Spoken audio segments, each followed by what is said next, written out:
Welcome to Tamiki Ergonomics Podcast. I'm your host, Matt Jeffs. Today's guest is a certified professional ergonomist and ergonomics project engineer, advising multiple clients across various industries with sandalwood engineering and ergonomics. It's my pleasure to invite and welcome to the Tamiki Ergonomics Podcast, Mitch Carswell. Mitch, how you doing today? I'm doing well. How about you, Matt? Not bad, thank you. Where are you these days? Where is Mitch Carswell as we ask and speak? Yeah, so I'm located just east of Toronto up in Peterborough, Ontario, close to cottage country, so can't complain too much. No, I'll bet it's nice up there. I'm down in the Blue Ridge of Western North Carolina, so it's good to connect with you today. And I've been excited about having you get on the podcast because you're somebody who I might describe as an innovator, someone who is, frankly, if you don't mind me describing you this way, is someone who's advancing the tech and advancing the profession of ergonomics into new areas. And that's why I wanted you to get on the podcast as soon as possible. I appreciate you joining us today. No, it's all good. Sounded like a compliment, so I'll take it where I can get it. Well, as I mentioned on the intro, you're a certified professional ergonomist and an ergonomics project engineer. You advise multiple clients across various industries with sandalwood engineering and ergonomics. And before that, you also served as an ergonomics intern with Ford Motor Company. Let me ask you something a little broad. It's always interesting to learn about someone and what drew them to the field. Could you give us sort of a backstory of how did you wind up being drawn to ergonomics and what brought you to where you are today? Yeah, absolutely. So I started out kind of getting into school. I got applied to human kinetics. I knew I really enjoyed the human body. I liked physics and the math side of it. So I was really looking for something that, had a straightforward answer, didn't have necessarily the whole theology behind it and just explain how your feelings and all that stuff. So that's not exactly where I am. So really enjoyed the direct aspect of it. Didn't really know too much about ergonomics going into school, but I remember I had an intro to ergonomics class in our second year, and a majority of our class ended up taking this class as well. And I'll never forget, we took our first lab in that class. It was looking at the assembly of a door panel. So everyone went in, took measurements, tried to investigate what could be causing risk of injury. And then I remember 98% of the class walking out after that lab and going, nope, this isn't for me. And at that was right when I noticed I found my niche. So I'm like, I like this. It's good. It's tangible. It's math. It's science. It's the human body. And we're trying to do something good, preventing injuries in the process of it. So that really kind of steered the rest of my education to really learning more about the biomechanics of the human body, diving a little bit more into anatomy, and then also diving into the engineering side of things as well. So getting into some drafting classes and kind of understanding some core engineering principles. And that's kind of what brought me to where I am. Fascinating. And you also have brought the tech into it as well. Where is your, when I say tech, that's a broad term, obviously, but what we're going to explore here, and again, what's exciting about the work you do is you really are bringing in the latest in technology. How did that blend into the background you just described? Were you something of a gamer, or did you have some kind of background there and you saw the blending of the two? Yeah, no. So absolutely. I think most guys my age, when they were growing up, it was kind of as video games were really getting a lot bigger. They were starting to boom. Graphic fidelity was improving every time there was a new system coming out. So I wouldn't say I'm too much of a gamer anymore, but I definitely had my day in my teen years where I was playing NHL all the time with my buddies. So to go from that to now working with digital human models, you can kind of see a lot of the similarities of the smooth-skinned mannequins and kind of how we have, I like to call it the gamification of ergonomics, where we're able to control and move and manipulate these anatomically accurate figures or mannequins within the virtual environment, just like I used to back when I was playing video games with my buddies with an Xbox controller and trying to have some fun doing that. So trying to bring both of those together. So I don't know. I've always found myself just ingrained with technology too growing up. I think it was just the time and something I was always interested in.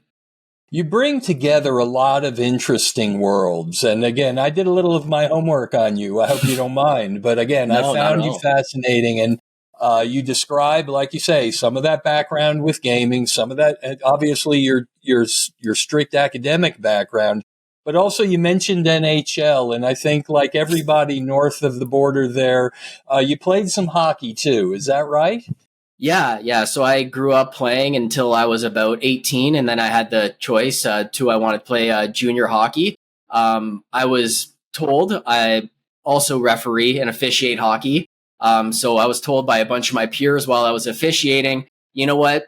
Playing probably isn't the best route for you. You should really stop what you're doing and consider officiating at a higher level. So to this day, I still officiate, and I actually work at the collegiate level here in Ontario, lining for the OUA as well as for the OHA, Junior B, Junior A, and Junior C loops around here. So trying to stay involved with the game. Yeah. Yeah, that's nothing to dismiss because, again, I have, as a doctor of physical therapy and a background working with all kinds of athletes from every sports, I have a special place for hockey because I just don't know a sport that draws so much from so many different angles, the athleticism, but also the balance and the coordination. And it's just, I just can't help but think that it somehow informs you as an ergonomist and the work you do. That background almost must give you, and we use this term in neuroscience, embodied cognition. And that is, actually thinking with the whole proprioception, kinesthesia, all that sort of stuff. And anyway, when I was reading up on you and the work you do, I was like, I'll bet this is somebody who's got a lot of that background from playing that sport that's just so unique to all other sports where all the others, you have firm footing, you have cleats, you have, non-skid soles on a basketball court, whatever it is. I'm not putting any of them down, but I just have a special appreciation for hockey in the background and just putting the whole package you just described together, that athletic background, that gaming background, that academic background makes you pretty unique in the field. I hope you don't mind me saying that, but that's just what I see and hear. No, absolutely. I think it really does really benefit there. And just to be completely honest, I may be pretty good on skates, but you put me in any form of court sport, I am a fish out of water. I think I have a vertical of about 3.5 inches. So it's I can jump higher on my skates. I always tell everyone this. I can jump higher on skates than I can in running shoes, but that's just some way, somehow. I couldn't understand it either. Isn't that interesting? Again, Yeah, we have our strengths and weaknesses, and we learn to play the hand you're dealt. That's what my dad always used to say to me. So, well, that's fascinating, and I think that's a valuable background because I really was looking forward to getting into the work you do as you serve at Sandalwood Engineering and Ergonomics as their internal expert on digital human modeling. Where you have experience with like multiple platforms. And I hope you can share a few with us today. You're also an outspoken advocate for moving the ergonomics process earlier in the design phase. Good for you, because I agree we can always move upstream. And you provide value before physical prototyping. Where did you develop such a vision for leveraging tech into such a preemptive role? And can you share with us some of the sort of things you work on? Yeah, absolutely. No, definitely. It's not something that I woke up one day and came up with the idea for myself. I have a lot of people to thank that have kind of guided me down this path. A lot of my supervisors, my director at Kelly Hogan, who I work with, she's amazing and always helps out pushing that forward. And kind of giving me the freedom to really run with it and just kind of go for it. So that's been awesome. I think one of the biggest reasons I've always worked with, I think, engineers a lot more than necessarily human people who really work with the human body. And it's a different language that you kind of have to speak when you're constantly in that realm. And something that always comes back is like just kind of cost of implementation and how can we really do that? How can we lower costs before we get in? And one of the big things that I've been made aware of my during my time as an ergonomist, although it may be a little bit limited, is just the cost of like implementing an improper solution, something that doesn't necessarily address it, something that hasn't been vetted over. Not only are you paying to adjust and re-app this equipment, but there's just so much more time and energy that's just could have been solved with a little bit of upfront analysis. So you bring up a great point. If I could share some of my work with you, I actually have a couple videos queued up that I would love to share with you here. Yes. So just to give a little bit of background, a lot of what I've been trying to do and push for is not only with the digital human model, but how we can augment that with some other technologies that exist. So in this first example, I'm going to showcase how we can utilize motion capture and then take that data, not only analyze it for what it is, but also implement it into some more software, such as this digital human modeling software that I'm about to show you. And we can actually quantify what the back flexion was, what each joint is doing individually, and really get a narrowed down analysis of what that is. So on the left here, we have a video of myself. I'm all strapped up here. We have our Xsense motion capture suit on. We got about 14 different points tracked here. And I'm just going to be doing something pretty basic. You'd see this at a large variety of different work areas. And it's creating a cardboard box. And we don't really necessarily think about how high of a risk this could potentially be for an operator. But when you're doing it close to 1,000 times a day, anything with that kind of repetitive and monotonous task could have some form of risk associated with it. So I'll play through this video here. You can see me start to go through folding the box up. And then I'm also going to play this video on the right here. So this video on the right, you're going to see a series of blue rings. Those are actually matching up to each one of the different Xsense motion capture points.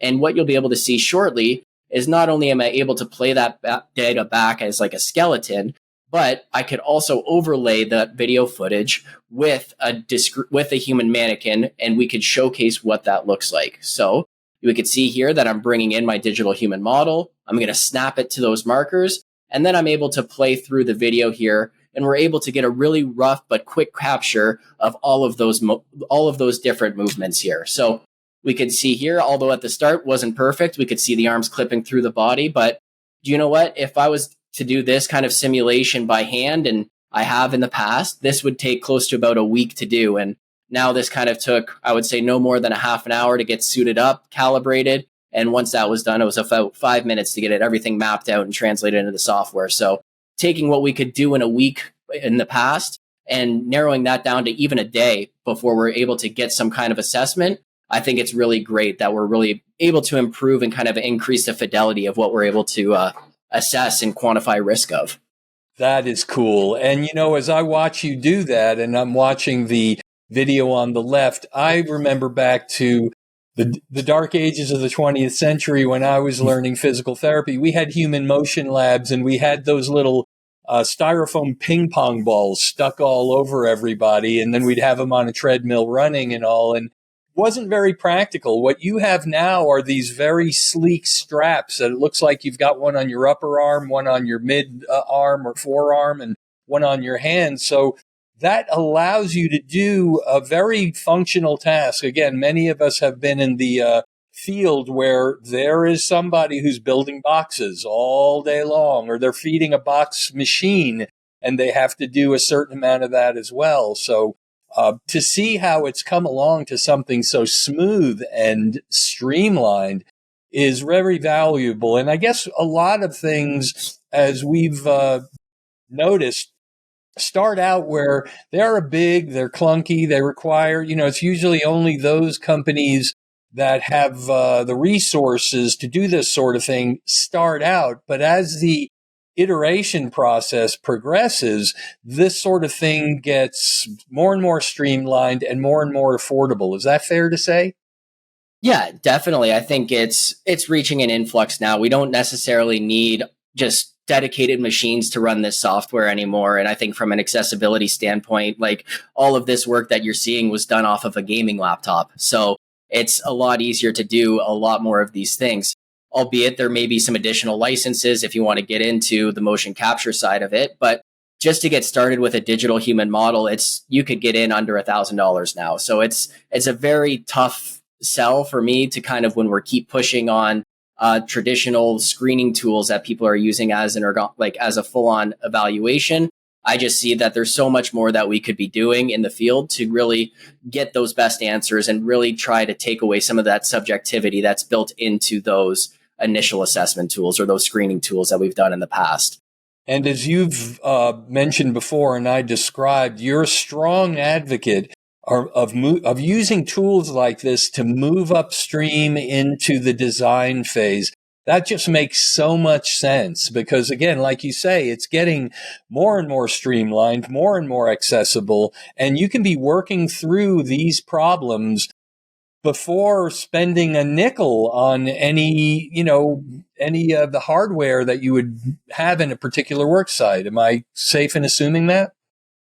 Yeah, absolutely. And it's no longer just limited to motion capture as well. I think the other side of it is something else, ties right back to those gaming days, right? Motion, virtual reality now, how we can leverage that to just dive into a scene and really get that exposure, get that feeling for what something looks like. And if you don't mind, I'm going to steal the ball again here because I got another video that I'd like to share.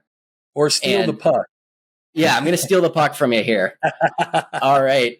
So what I'm going to showcase here, this is another digital human modeling software that I utilize. And this one is a little bit different in that it's able to model flexible components such as hoses and hydraulics. But what I really wanted to look at from this standpoint was if an operator was going to be able to, or a maintenance tech or a truck driver was actually going to be able to reach one of these objects in the back here. So we can see here that I have my mannequins moving around, and in the bottom left corner, you can actually get the first person view of my headset there. So you can see exactly what I'm looking at. I'm hopping around. I'm being able to move and see here. And the great thing about this is it doesn't require that whole suit to follow me around. I don't need to be fully strapped up. I'm just using a basic headset here, one of the cheaper ones that's on the market, as well as the hand controllers. The software is allowing me to triangulate or use those three positions to attempt to use its posture prediction models to guess where I would be staying, standing, or postured.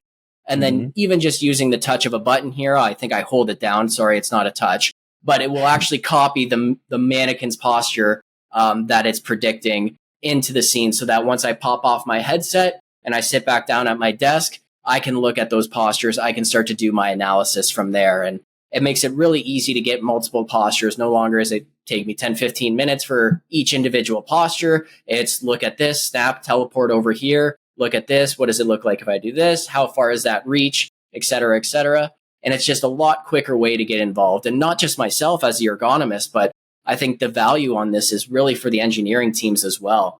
So I think getting people involved who are part of the design process to understand some of those limitations and really get a feel for it speaks way more than here's my slideshow that says that you can't do this. So I think that it's just a lot more efficient way of communicating the issues and why we need to push change. And especially right here, this is something that's completely virtual, right? We haven't had a physical prototype. Even then, like I didn't even take a single dimension on this. Whereas the first question that I'm asking as an ergonomist, what's the height? What's the reach? Boom, those two things. So just trying to understand where it is in space relative to where the human is. Now we can actually get that full immersion and really understand what it looks like from that operator's perspective. That is very cool. And when you think about, as I'm watching this, I'm thinking about years in the field also of, I don't know, getting hydraulic fluid on me or, smelling diesel or gas or getting greasy. And not that that's that big a deal, but still, it's nice to think you could kind of get a lot of this stuff worked out before you have to get into the field and maybe get exposed to a bitter cold day or unbearable heat, all the things that we often encounter in field work, which, we still need to do. Yep. But this allows us to maybe not have to do any more than we absolutely have to. Yeah, just trying to open the door a bit and get a few more people in to see what could be going on down the road, right? Just getting those opinions and getting that first look at it before anything's created. Not only are you saving on all of the potential prototypes that you're going to have to build just to get to that point, but also the time that's in there. And you're able to, if you have a prototype, it's typically in one location. It's secret. You're not moving it around too often. So being able to get people involved from all over the world as well. So You could also collaborate with that. You can, just like we're doing right now. I'm in Peterborough, you're in North Carolina. We're able to hop on this call. I could share my screen and you could get exactly what I'm seeing right in front of you as well. So that capability exists as well. So just no longer limited by where you are. Excellent point. Wow, I didn't even think about that, but the collaborative point of it as well. You're not having to get everybody flown into one spot if everybody's trying to work something out. You can distribute. The savings in cost and time is astronomical now that you put it in. I didn't even consider that. That's really a good point. Wow. Mm-hmm. Very fascinating work. Well, this is a sort of thing, again, people seek you out for. I mean, they come to Sandalwood Engineering and Ergonomics. They ask for Mitch Carswell because they're interested in this area. And, we're clearly on the cusp of some big changes in the field. That's why, again, I was so excited to get to speak with you because you and I both know there's a place for pen and paper. But then, you've got papers you've got to find a file cabinet for and hope you can get your hands on things when you need them. There's a whole back end, the storage side, that is also beneficial. So you can, with this approach that you're using, you have all those elements to leverage as well. You can look back on something and pluck it real quick and look at it quickly and use it if you're working on a similar project and there's some aspect of it that jumps to mind. We're clearly on the cusp of some big changes in the field, and innovators like you are leading the way. Your human modeling and your digital twin work conjures all kinds of possibilities. And earlier you mentioned virtual reality, which excites me in this space, with haptic interfaces and things like LiDAR on our phones. I could really see this sort of thing getting to the point where we're dropping into these spaces and into these jobs and experiencing them virtually together. And again, I want to circle back to your point is you might do that with a group of people from distributed all over the planet. Give me some vision. I mean, where would Mitch Carswell imagine or maybe hope to see the ergonomics field in maybe the next 2 to 5 or 5 to 10 years? Let's have a little stream of consciousness here and a little bit of science fiction. What are some ideas you think could possibly happen in the days and weeks and years ahead? Yeah, and I think some of the biggest ones are happening right now, honestly. I think Tumiki is a great example of that, where we're now able to use our phone, collect a video and overlay that with a skeleton and take a lot of that subjectivity out. One of the big ones is that RULA analysis or that REBA analysis. And you know what? You have multiple different practitioners and you know what? We're standing in different spots while we're doing the different assessments. How do we remove a lot of that kind of interreliability errors? So I think we're getting to a point now where we're really starting to see a lot more of this tech that's just sitting in our pocket waiting to be used, being really leveraged a lot more. So I think we're at that point now and we're getting there. It's just, I think there's still a few more polishes that need to be put on it. And I think it's going to be a great thing for those quick assessments and being able to turn those around much faster. And not only that, but seeing the improvements on those as well. And just instead of having to go have someone go out, or someone like myself who is a consultant who has to go back to that site potentially to go do a reevaluation of that area. Someone could just send me a video of it. I could just say, hey, these are the parameters. Send me the video. I'll do my assessment and we'll talk about it. So I think there's a lot of great tech towards that. And I know one of the things that you mentioned was LiDAR. And this is something that I really it's really exciting to me. And I know I got the iPhone 12 as soon as it came out because it did have this feature on there. And I was really excited about how we could just start scanning and 3D scanning objects just right away, right using my phone. And so what I would really like to see is instead of having dedicated engineers, still maintaining those, I don't want to take those jobs away, but to have, for myself as the ergonomist, to go out and just capture a workstation, the workbench, some of the surrounding areas, and being able to transfer that as a 3D object into one of the digital human modeling softwares that I showcased today. without having to have someone necessarily pull together a whole bunch of resources and create a station for me, or for myself to have to spend 3 or 4 hours drawing CAD out in blocks and rectangles because I'm an ergonomist. I'm not a CAD drawing engineer. So I really like to kind of keep that divide, and how can I leverage the tools that I have to really expedite and make my job more efficient. So I'm not doing the work of others, but I can go into a smaller business that, you know what, they don't have workstations captured. They don't have CAD of their machines, but they still want to do something for their employees. They want to assess and understand the risk of a job. How can I give them an assessment outside of those traditional pen and paper methods with a little bit more clarity? So what I would really like to see is a quick way to move that 3D scan from your phone using that LiDAR depth detection and just port that into like either one of those softwares I showed you today, where I could do a full assessment. And it's not going to be just limited to, you know what, your Reba score is a 3. I could now do an assessment using some of the built-in static strength modeling to kind of give you, hey, if you're pushing in this direction, you're going to have a max acceptable force of this. So X component, Y component, and Z component are going to be a little too heavy for the operators. We need to address that with some sort of intervention or some other way. But we can really start to quantify and narrow down where we're going to be putting our workers at risk. Nicely said. And as you had mentioned, the standardization to improve intertest reliability, because you're correct.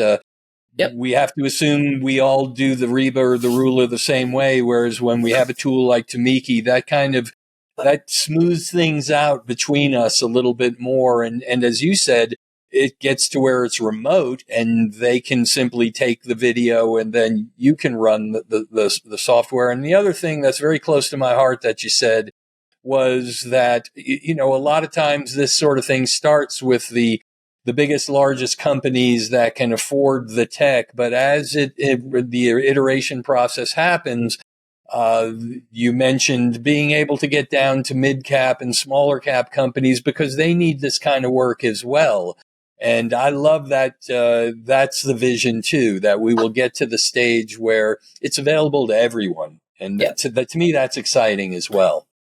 Yeah, absolutely. You know, everyone, I know my first job, it's like, I really wish I used to work in hot injection molding, and I would do molding transfers all day. So switch in a new mold, take an old mold out, and we were a tryout shop. So we would have 20, 30 molds come in a day. So I was low man on the pole. So I'm just running around helping switch out molds left, right, and center. And you know what? Those clamps, the bigger the presses, the heavier they are. And there's some of them that were probably close to 30 or 40 pounds that I'm holding up with one arm like this. And I got a tie bar in my way here, so I can't get any closer. But to understand that risk and just to even bring it down to that level where we can say, you know what, yes, you are at an increased risk, but you know what, there are opportunities here as well. It's not just like, yep, you're at high risk, that's the end of it. There is going to be stuff that we can do about it some way, somehow. And that's where working together with an engineering team, working together with the operators that really know the job and really know what the limitations are and those stressors are, that's where we're going to get to a well-rounded solution that can really drive home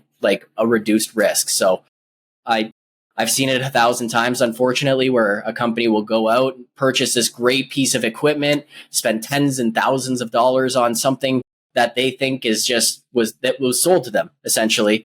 Right. But doesn't necessarily address the concerns of their operators, right? It's big, it's clunky, it adds 5 seconds to my tack time, and now I'm behind and I'm in the hole because I have to use this machinery, because if I don't, I get written up. And it's just, this becomes this whole evolution. And then So I think by really getting into that design phase, you understand where the issues are. And if you work with the operators that are doing the job as well, you can really get some good feedback and some input about to something that will really work out and address their concerns, right? Because what I look at and what they feel could be completely different things. Yes. You've spoken like a man who's done his field work. Yes. We all encounter that. What's that over there in the corner? Oh, that's this thing they bought that was supposed to improve and just as you had summarized it, somebody got sold that, and you know, it wasn't cheap. And after a while, like you say, it didn't fit into standard operating procedure. It didn't fit into operations. And somebody said, listen, just shove that in the corner, keep it plugged in. Maybe we'll use it one day. but they have to abandon it because they've got work to do and they've got product to turn out. And Yep. yeah, good for you. You recognize that. And again, in what you're doing, and I do mean that, you're pushing the field forward and making us explore these new avenues to see these are really good tools. We shouldn't ignore them. We need to learn how to apply them because of examples like that, you know what, we want to be able to help clients of all sizes be able to take advantage, leverage our knowledge and leverage our, technical expertise in the best way possible. So, it's really thrilling. This is just the Absolutely. beginning. I hope you will consider in the days and weeks and months ahead to maybe come back to Tamiki Ergonomics podcast and share with us some of the updated things. I have a feeling you're going to be the one sharing with the field what's out there and what's growing. And it's just really a thrill to have you here. Is there, for those who would like to learn more, is there a optimum way to reach you and Sandalwood Ergonomics and Engineering? Yeah, absolutely. LinkedIn, probably the best, I think. Mitch Carswell on LinkedIn. You can come find me over there. Sandalwood Engineering and Ergonomics. I believe it's sandalwoodengineering.com. Give it a check. But yeah, those would be the best two ways to reach out to me. And yeah, thanks so much for having me, Matt. This was great chat. Oh man, fantastic! And let me ask you: do you do any type of newsletters or anything like that where we can kind of keep up with you? Do you do any kind of outreach like that? Yeah, not me personally, but I know Sandalwood is very active on their LinkedIn page, and we're not just ergonomists. We have a whole division of systems engineers and system integrators as well. So we're a fully rounded company here. So we're the injury prevention group is actually one of our smallest ones, but we do a lot of great engagement. So yeah, follow us over there. And I believe we do have a quarterly newsletter that comes out. But if you don't get one, don't hold me responsible for that because, like I said, I thought I saw it somewhere. I remember seeing something about Sandalwood and some of your work and all. So I just wanted to mention that to our viewers and listeners as well. Well, Mitch, I'm going to stay after you. I'm going to be that pest that calls you every now and then says, hey, man, what's new? And because I have a feeling you're going to be the one who's going to be finding it and using it and showing people its value. So I hope you won't mind me doing that from time to time. Absolutely not. I look forward to it, Matt. Excellent. Well, Mitchell Carswell from Sandalwood Engineering and Ergonomics, it's been a real pleasure having you. And folks, do stay tuned. We bring you more things along the lines of ergonomics and folks like Mitch to show you the best that's out there and what's coming ahead. So for Tamiki Ergonomics podcast, this is your host, Matt Jeffs, saying bye-bye, everybody. Take care.